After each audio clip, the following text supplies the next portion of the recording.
Well, that was adventurous.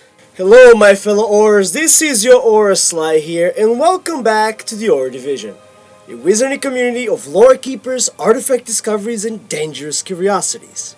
Hogwarts Legacy has released their latest gameplay showcase, hosted by our fellow Hogwarts Legacy content creator Ben Snow.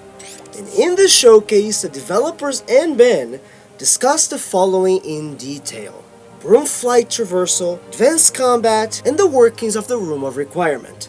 The insane amount of information we received plus stunning gameplay have only increased the excitement and hype for this game.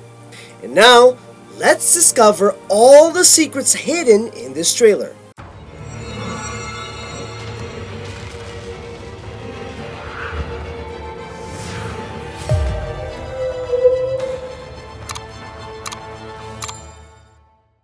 Our journey begins where we left off from the previous showcase.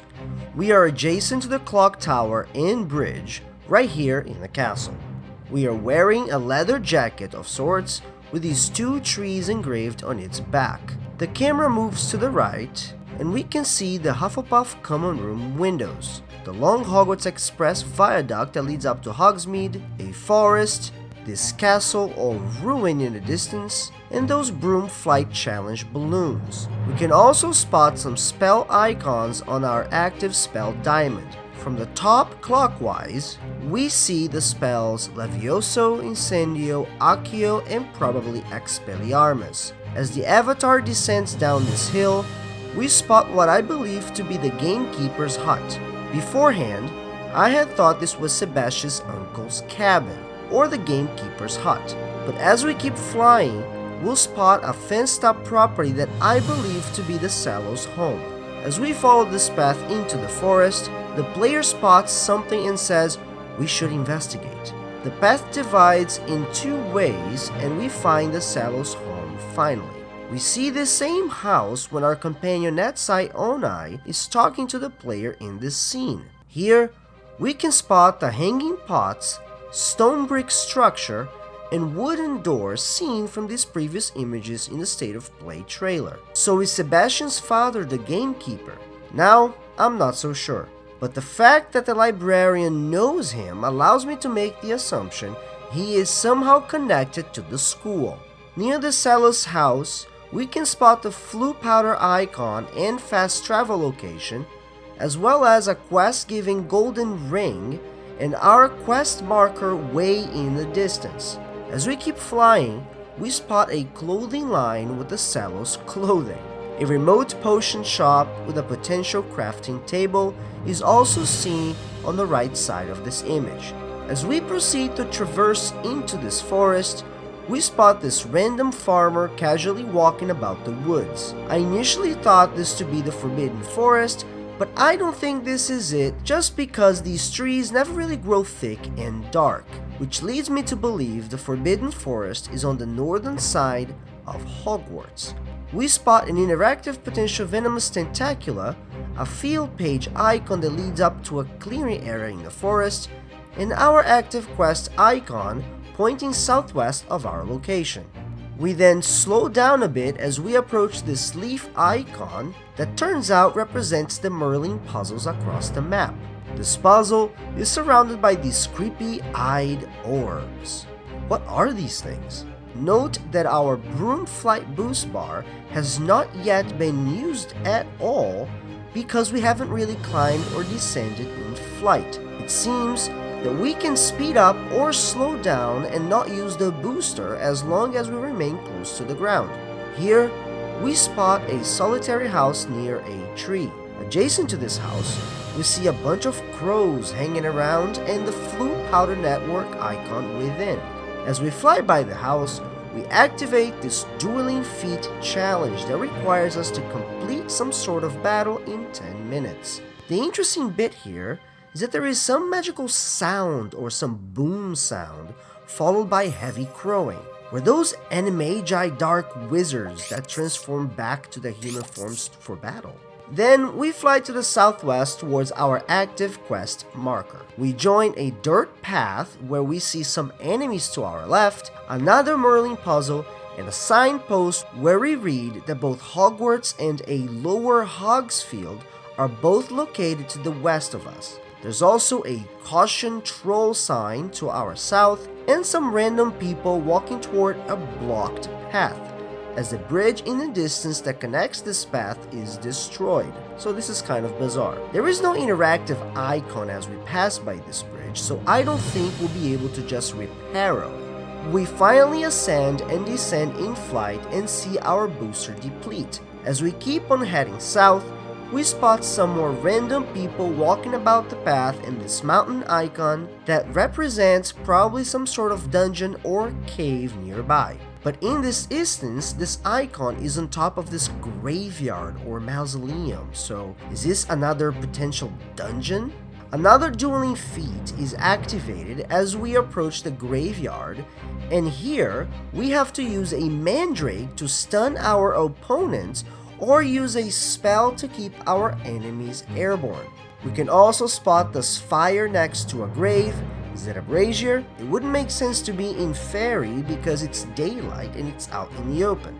But we do spot one enemy icon appearing from inside of this mausoleum. We also hear as if some corpses or perhaps bones are moving in the background. What do you think about this, my fellow owners? In the distance, we can spot more of those flying balloons in a remote cabin in the woods. We proceed to fly a big loop to arrive at this hamlet in the middle of nowhere. We spot an old ruin with a tower east of this river. We also spot a treasure icon located west of this village and a dungeon icon located toward the mountains to our right. North of this hamlet, we spot Hogwarts and realize this stream connects to the Black Lake itself. This is the hamlet we saw in the summer ASMR video. Right by the hamlet's entrance, we also spot another Merlin puzzle and a flue powder fast access point. We overfly this village and land near this festive group of wizards watching this artist play an instrument. We also see two kids playing gobstones in the distance, and we end up tipping the performer 10 galleons in his tipping flying hat.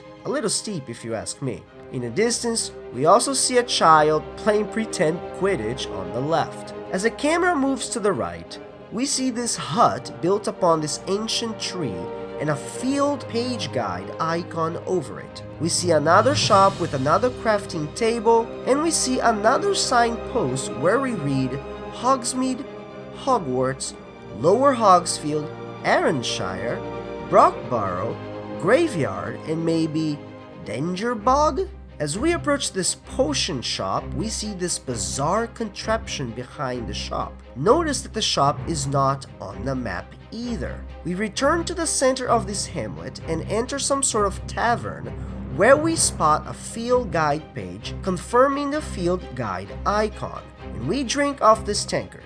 So am I correct to assume that we pay a random performer 10 galleons, but we don't pay for that drink? Got it. We proceed to run past an already activated flue powder network access point. It's already activated because we see the icon on the map is green, and the name of the location didn't pop up as we passed it. We go over this bridge and release our amazing Onyx Hippogriff. As we demand faster to our cute mount, we gallop away and spot some sheep and rams to our right. As we command away to our mount, we take flight and see the harvestable moonstones over to the left, a currency that we can use at the Room of Requirement to upgrade our items and make other things. As we fly away, we pass by some cows and some level 18 Thornback Scurriers, scouts of sorts, meaning there's an area here that is potentially being watched and protected by these scouts. But is Thornback a person? Thornback a family? An animal perhaps? We see the beast den icon over to the left. Note here that the hippogriff has no boost bar, meaning we are not allowed to fly any faster than the maximum speed of the hippogriff. We overfly this forest and a small train track designed for smaller mining vehicles is spotted. We wind up overflying two level 18 loyalist assassins or goblins. Then we see our enemies spotted us but continue to fly over them to a darker swampy area. It is here Then we also learn about the spotting system of this game. This gray question mark fills up as we approach an enemy, and then it turns yellow, preceded by a red exclamation mark when our enemy spots us. Another dueling feat appears, challenging us to slow a loyalist assassin. Over on the right, we see another Merlin puzzle, a dungeon icon behind it, and a main puzzle icon as we halt mid-flight and say, "This is intriguing." We also get the confirmation that Dugbogs are present in the game, as this challenge wants us to levitate one by its tongue. We can spot these Dugbog creatures during the State of Play trailer. As we overfly this boggy area, the music turns a bit somber. We fast fly towards this windmill where we can find a field page guide, a treasure, a flue powder access point, a dungeon, a quest giver, and a Merlin puzzle. In the distance, we spot another ruin with some lit braziers nearby, another potential puzzle circle, although not Merlin's this time, more of those balloons, the coastline, and the path that continues west towards our active quest marker. The world then turns into a winter wonderland, and we proceed to fly low and discover more treasures, Merlin puzzles, Beast Den, quest givers, and an old ruined castle or estate on the cliff shoreline. This is the first time we spot the ancient magic icon in our map, and it points towards this dungeon's entrance faced with a banner of sorts. Mind you, this entire area is lit with live braziers. We loop back towards this hamlet and make our way east back to the boggy area. We see another mountain or dungeon icon and a beast den icon in the swamp. Then we quickly overfly this pixie dust area? I don't know. What do you think that is? We continue to overfly and pass by this dodgy wooden bridge in an area completely filled with enemies. We receive the challenge to defeat these enemies with the Chinese chomping cabbages. We almost get spotted by an unknown being, then over the abode of some trolls or two bosses as we spot the boss den icon, and the spotting icon for this boss fills up as we pass by it. But luckily, we never get spotted. The rugged nature of this abode reminds of the images seen during the behind of the scene trailer, and this is why I believe this is a troll den. We proceed to overfly a river and spot a potential aquatic enemy.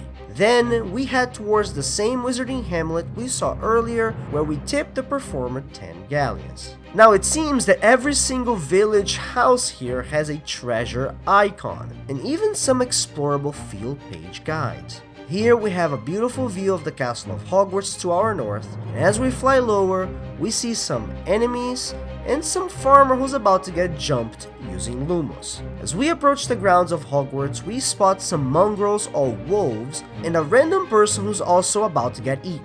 Do these people not realize what's around them? A new dueling feat challenge then appears to have us interrupt a charging wolf with Deposo. As we approach the Black Lake to our right, we spot the Hogwarts Express viaduct leading up to Hogsmeade, another Merlin puzzle, and a quest giver at the very end of this wooden pier who says, "Might have you seen," which means this will probably be a fetch or exploratory quest within the Black Lake. Does this mean that we're going to be able to swim or perhaps dive? Now, I mentioned earlier that I didn't think the forest area with all of the hamlets south of Hogwarts was the Forbidden Forest. This assumption is confirmed by the Forbidden Forest footage, where it specifies the Forbidden Forest is located north of the Castle of Hogwarts, meaning somewhere here. Also notice that type of vegetation and terrain are very different, with the thick branches and closed canopy. As the character turns left up this winding path, we hear the crawling of spiders around us and these wooden light poles showing the way.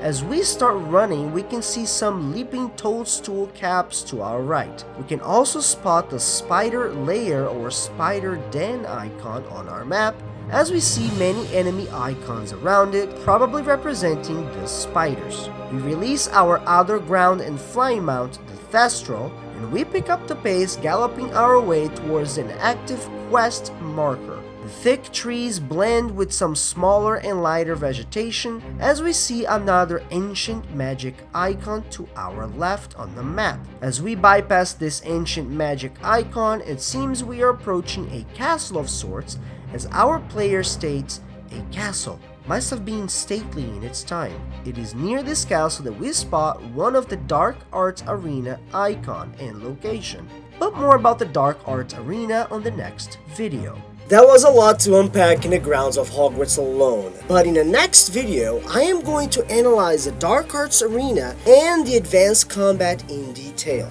You know, the Aura way. And if you haven't yet liked, subscribed, and stupefied the bell notification button, stop being a muggle and go do that now. You can also find us on Instagram, Twitter, and Discord, where we discuss everything Wizarding World of Harry Potter. More content this way come, my fellow Aurors. But until then, actually, I can't quite apparate just yet. I gotta go take care of my nifflers. Yeah, they're needy little creatures. But until then, mischief managed. Huh!